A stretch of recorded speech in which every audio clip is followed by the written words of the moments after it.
David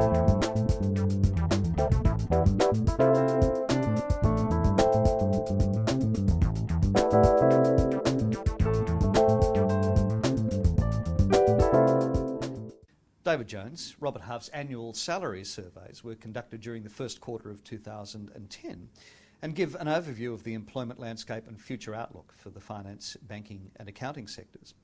What was the scope of these surveys? There were two distinct surveys that were undertaken across Asia Pacific, one to all commerce and industry-based clients and one to all financial services and banking-based clients. The responses that we had were over 3,500, so it was very significant. And with the data, we were really able to distill down and focus on a number of key statistics and evaluate both what really employers are feeling in today's marketplace and also what employees are feeling about today's market as well. The global economy has experienced a turbulent time over the last few years, and the Asia-Pacific region has not escaped this. Can you give us an overview of staffing changes that the finance, accounting and banking sectors have faced over the past 12 months and shed some light on what's in store for 2010 and 2011? So the main thing is that markets, whether it's within commerce and industry or financial services, have definitely stabilised in all countries over the last 12 months. You can look at Asia Pacific and sort of draw some comparisons between countries and how they've performed. The stronger performing countries, or the countries that have rebounded fastest from the downturn, would be Australia, Singapore and Hong Kong.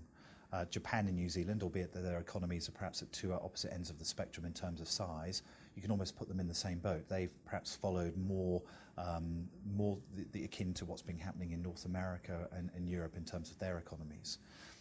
The financial services markets have bounced back first in really all countries. I don't think that that's too unusual given that they went into the downturn first, so that's pretty normal as given what's happened in prior downturns around the world. Now that there's a more positive outlook for the Asia-Pacific region, are we due to see more movement of employees around the region? More movement is occurring. It's fair to say, though, that the majority of movement is happening within companies. It's not necessarily happening through third parties like ourselves. It does occur, but it would be wrong of me to say it's happening on a mass scale at the moment. People are still very much focused on cost and cost control, and expats are more expensive than local employees. And wherever possible, people are always looking to get talent from the local marketplace rather than look people internationally. Within an organisation, though, within a multinational, whether that multinational is within banking or whether that multinational is within wider commerce and industry, there is more international moves that are occurring in order to help retain their best staff members going forward. Are there any gender-specific trends that have emerged through the Robert Half APAC salary surveys? Well, I think over the last 12 to 18 months, people have had to work more hours. A number of people have had to take reductions in pay. So there's been somewhat of a trade-off. What are people looking for if they are working more hours or working for less money? For some people, that could be additional training and benefits and so on and so forth. In terms of gender-specific, one thing that we are seeing is that the survey responses really showed that women are looking for greater flexibility over men, whether that be flexible working arrangements or the ability to be able to work from home.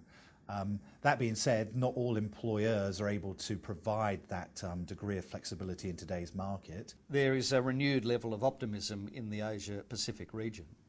Has this resulted in an influx of job opportunities, or are employers still showing some reluctance to commit to hiring new staff? And are candidates in the finance, accounting and banking sectors feeling more confident about looking for new job opportunities? If you look in all countries, employment rates are stabilising or going down. Job posting numbers are increasing. But there are really two types of jobs that are being offered, or the reason why vacancies are occurring. Those that are a result of expansive progression, as in terms of there are new jobs being created, or jobs being created as a consequence of people moving around.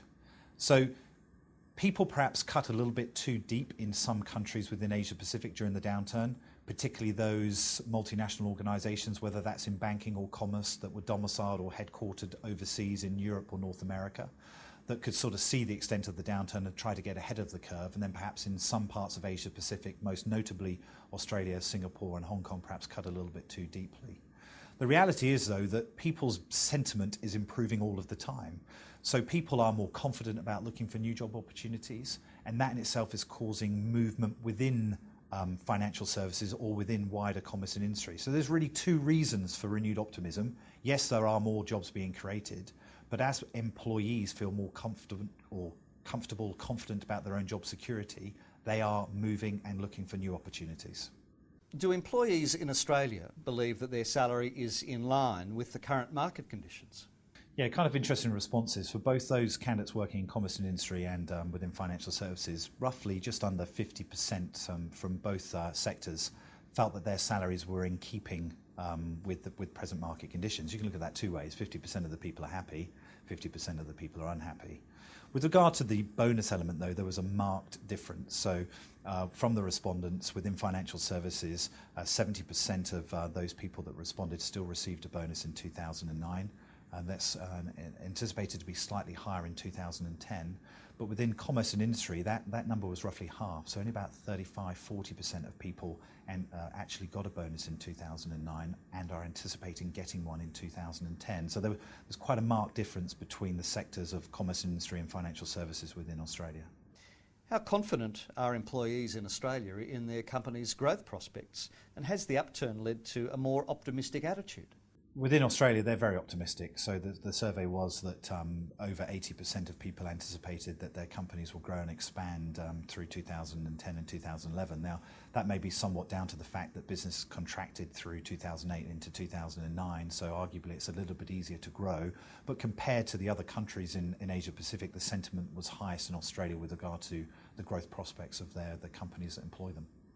Now that the job market has become more buoyant, how open are Australian employees in the finance, accounting and banking sectors to discussing salary expectations? Yeah, the responses are pretty interesting. Overall, employees within Australia and New Zealand, for that matter, were more comfortable asking for salary increases than their Asian counterparts. The percentages were pretty high in both financial services and commerce and industry. That being said, people within financial services were more likely to ask for pay increases as part of a review process than they were within commerce and industry, and or ask for additional bonus monies or question the bonus monies in financial services versus commerce, which may be reflected in the fact that a higher proportion of people are anticipating to receive bonuses in financial services versus commerce and industry within Australia this year. What impact does this have on employee retention? Well, I think that arguably, if you can talk about money, you're more likely to be able to retain people. Let's not withstanding though that you can't always just pay people more money. There has to be a ceiling and a cap to which you can pay people. So, the extent to which you can have open and honest dialogues with people, you can look into areas of training, personal development, so on and so forth. But the main thing is to be able to discuss salary expectations, which is advantageous in Australia versus the other countries in Asia, where perhaps people won't talk about it, they just move on to a new job or take up a new career. How likely are employees to search for an alternative job in order to secure an increase in pay? They're pretty likely, at least in this present marketplace, they're going to go and have a look and see what's available in the marketplace to benchmark against where they're at. Clearly, those companies perhaps that froze base salaries, or even those companies that asked employees to take a deduction in base salary, they're probably more at risk of losing their employees than the companies that didn't do that. But the number one reason why people join in organisations and leave, for that matter, is normally the relationship with their upline manager. So as long as the dialogue is open, you don't always have to just be paying more money to retain people. How did the economic downturn affect the work-life balance for finance, accounting and banking staff in Australia? Well, what the survey results showed us that employees working in Australia valued a work-life balance perhaps more than their Asian counterparts. Again, it was similar between New Zealand and Australia in terms of the results. That being said, that there's more of a pressure put upon those employees to work additional hours during the last 12 months. And so many employers today are perhaps bringing in temporary labour or flexible staff to take away the burden of some of the more repetitive work to make sure that their staff remain motivated going forward. Are there any industry sectors in Australia that you predict will be more buoyant in the next 12 to 18 months? I think within the Australian marketplace versus some of the other countries in which we surveyed, overall prospects look good across all industry sectors. It's kind of difficult to pick out some that may do better than others, and who has a crystal ball and can predict what's going to happen through 2011 and onwards into 2012 even. Clearly the recent press around the tax reforms within Australia and what that may or may not impact that may or may not have within the mining industry remains to be seen.